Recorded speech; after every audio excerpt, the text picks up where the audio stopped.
What is up, YouTube? Matt with ASL Dumpsters back here in Aurora, Colorado. We are working on a new truck. There's been so many changes on this channel to our company. Basically, I just haven't made posting any videos a priority, but here we go. We're gonna do a quick video on, this is a 2023 Ram 3500 Cummins high output with the ASIN. We're gonna be doing a fuel filter change. And there's two fuel filters on these, one under the hood and then one under here underneath the bed, and we're gonna do both of them. So I will show you real quick. I did some research. Everybody has their own opinion. I know ultimately going OEM, if you're not converting over to like a cat filter or something, going OEM is the best.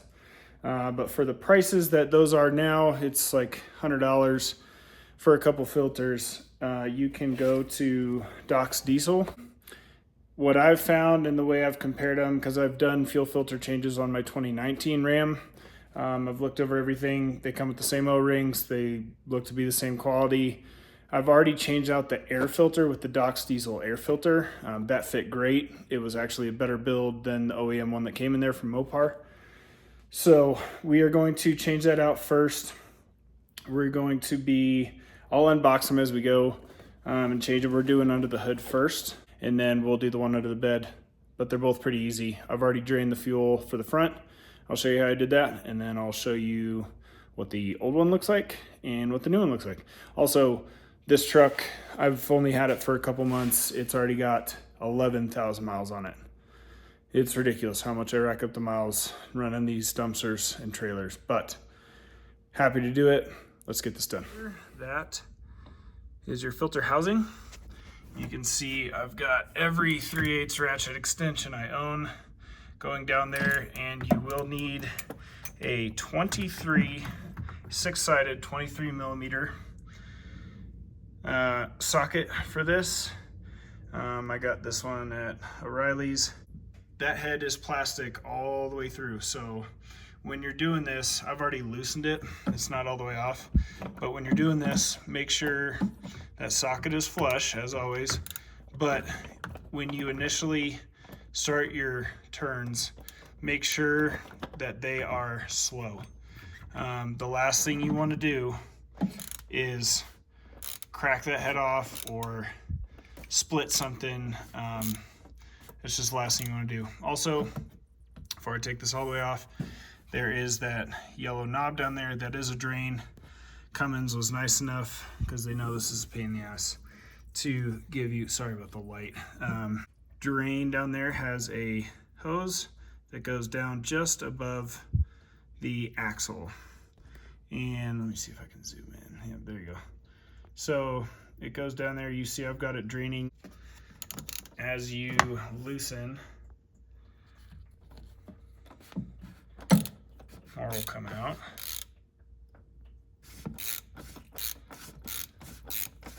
And I've got a swivel head on the front. Okay. I've got it draining into a pan down there so it doesn't make a mess.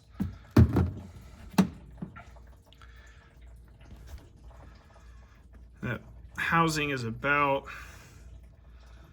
I don't know, 7, maybe 8 inches tall. So you figure, you know, it's 5 inches in circumference. That much fuel is going to drain out. You do not need to drain the whole thing. And actually, I would encourage you not to. So I just turned that off, and you can hear it stop draining. But you don't want it to drain out, because you want some diesel in there. One, because you need to lubricate your new O-rings with it, and two, you want the diesel already in your system that's already ran through one filter in the back, your water separator. You want to keep it. I mean, it's, you know, it's already ran through one filter. It's clean diesel. Okay, so the top is off, and what I do is reach down through. Well, my last one had a 68 RFE, so this dipstick was on the other side, but reach down and you have to twist and pull at the same time. All right, so here's the old one. It's actually I mean, by the looks of it, it's not like black, right? So it looks fairly decent. Again, this truck has 11,000 miles on it. This is the first fuel filter service. The O-ring you need to be cognizant of is, and yes, that shape, that oval shape is supposed to be like that. That's kind of one of the pressure seals to the bottom of that tube in there inside the housing.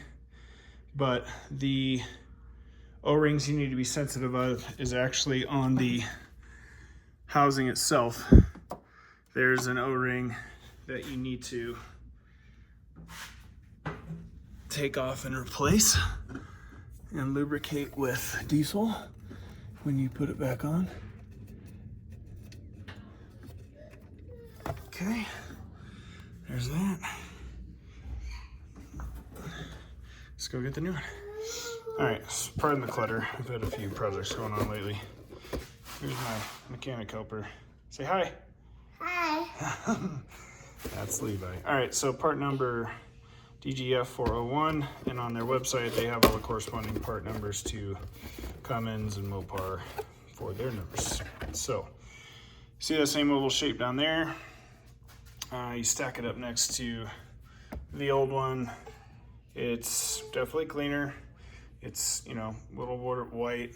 They did a pretty good job matching. So like they did a good job sealing this seal down here on the bottom and attaching that to that plastic housing, and then the tops. Actually, I like the Doc's Diesel top better. You see how there's less points on it?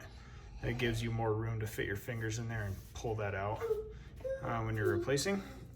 But yeah, there are no identifying marks on this that might freak people out, but looking at it, it looks all legit. And then, like I said, you have your O-ring for the housing. So lubricate that with diesel, and we'll put this back on. All right, so housing down there. This filter is kind of tricky to fit past all of this stuff, but if you go on the other side of your trans dipstick,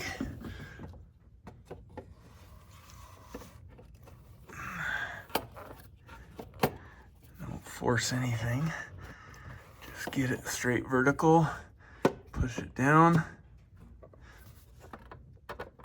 and it's seated, okay? Now, this, I'm going to, for the O-ring, I've got my pan down here that I drain the diesel into. I'm just gonna get a little diesel out of that and lube it and put it on. All right, that housing top is back on, hand tight, drain is shut. Now I'm just gonna tighten it up. Real quick, we're underneath the truck, so on the fuel filter underneath the hood, I showed you that hose that's connected to the drain valve, the yellow drain valve on the housing. So what I used is a flex filler and, believe it or not, a good old trusty Ace Hardware magnet that I use for doing my stencils on my dumpsters, and held that in place so we didn't make a huge mess.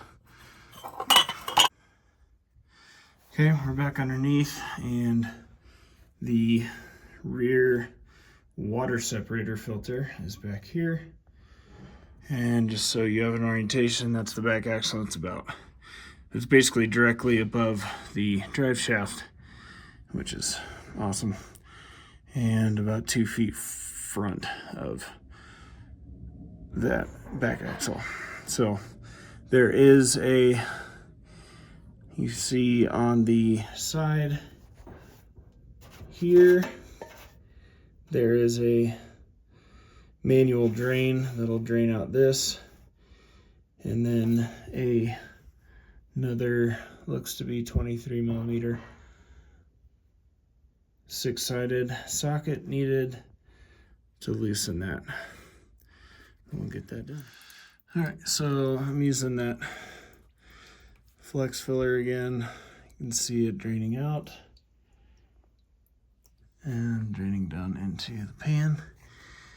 Now, once that stops, that just means there's a vacuum on top of that fluid. So don't just go ripping off the bottom of that filter housing, or else you're gonna get douched.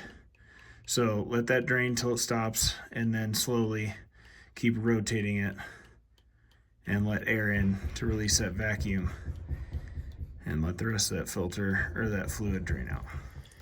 All right, my suggestion is crack open that drain valve, let the fluid drain out, loosen the housing about 2 turns, maybe a turn and a half, and then open that drain valve more and let the rest of that fluid come out. That way you don't get douched. All right, got that one out. So here is the old one. Again, this is the water separator, but that looks pretty dang dirty. So a couple notes in here. You can see that oddly shaped O-ring. That is the slot that's supposed to be in. And then that O-ring in there. So make sure you lube those up before you put the new one in. There is the O-ring on the housing, just like the one under the hood that you replace, which Doc's Diesel gives you. So DGF 430 is the part number for that. Again, Doc's Diesel will have corresponding part numbers on their website, but you can look quick side-by-side comparison. I mean, obviously the old one looks dirty as shit. For reference, my fuel filter life on the truck was at like 1 or 2%. So it was definitely telling me, yo, it's time to change. But there's the O-ring on that side, and then kind of that weird oblong shaped one in there. And so actually, that's not an O-ring, that's like one of those, it's the same shape, but it's a different style of seal. It's interesting. So if you look in there, that is a straight up O-ring. On the Doc's Diesel, that is a different one. So that's interesting. Let's lube up these with diesel, that one in there, and then your one for the housing. And reverse order, throw it all back together. Make sure you close your drain plug and, you know, torque it down. It does give you torque specs on the cap itself. Just match what you did when you took it off. Just remember, you're dealing with plastic, so don't overdo it. Okay, it goes back on there. Again, just make sure your O-rings are seated and lubed with diesel. Tighten that drain valve. And yeah, I mean, that's it. I'll take you up front while we prime the system. I usually prime at least 3 times, if not more, like 4 to 6 times, just because you want to be safe. You know, obviously wipe down your drive shaft, obviously wipe down your exhaust, anything diesel dripped on, clean up your area, and we'll get the system primed and fire it up. Check for leaks. Yeah, they push button start like most of us do now. Just make sure your key's in your pocket or in the truck and keep your foot off the brake.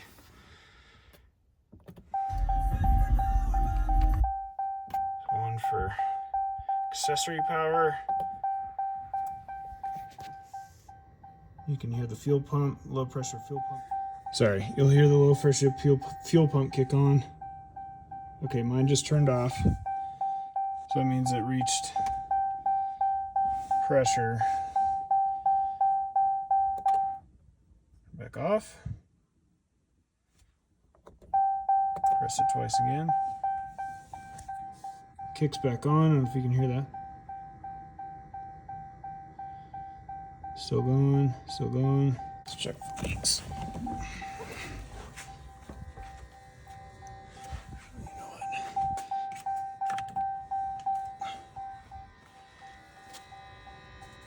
Okay, hear that?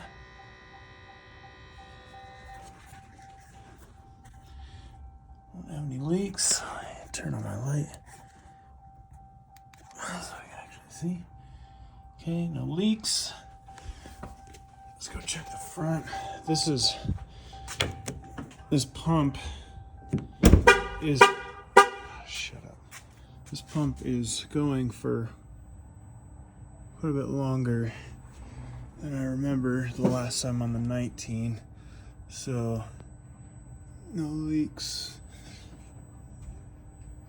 there.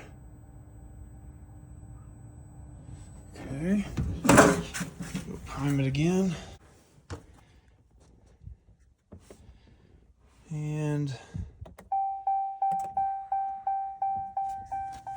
okay, pretty sure you can hear that.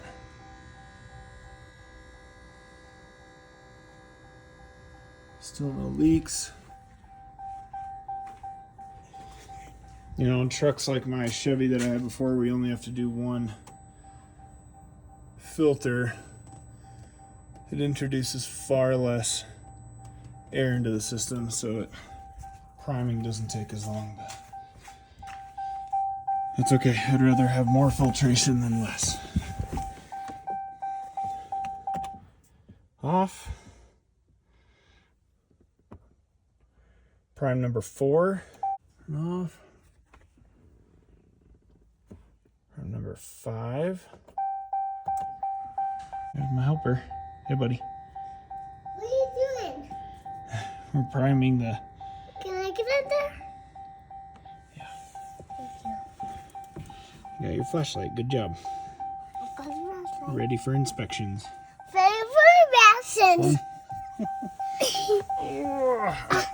What? Okay. We're gonna turn that off. We're gonna do it one more time. This is prime number 6.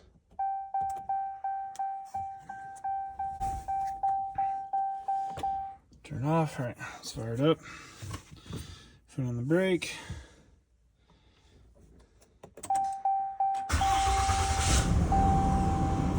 Fire it right up. Where'd you go, Bubba? You ran over there. All right. So. What are you doing on the car floor? It's running. Have any leaks?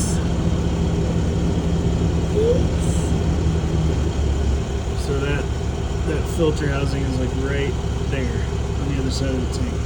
Don't crawl under there, Bubba. Right now. Huh? Don't crawl under there. I don't want you touching the exhaust.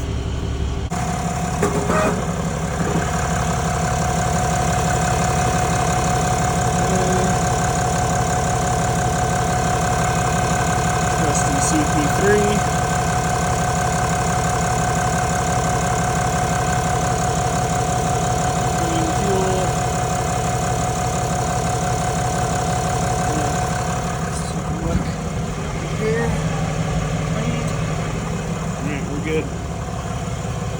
Alright guys, that's how you change the water separator and fuel filter on a 2023 Ram high output. It's the same procedure on the regular Cummins with the 68 RFE. And it's the same procedure starting on 19. So all these 5th gens, it should all be about the same. There might be a different socket size or something for that plastic 6-sided socket head on those housings, but that's it, man. Make sure you put your O-rings in the right place, lube them up, and drain it fully, or else you'll get douched, especially on that one underneath the bed. Thanks a lot, guys. We'll catch you on the next one.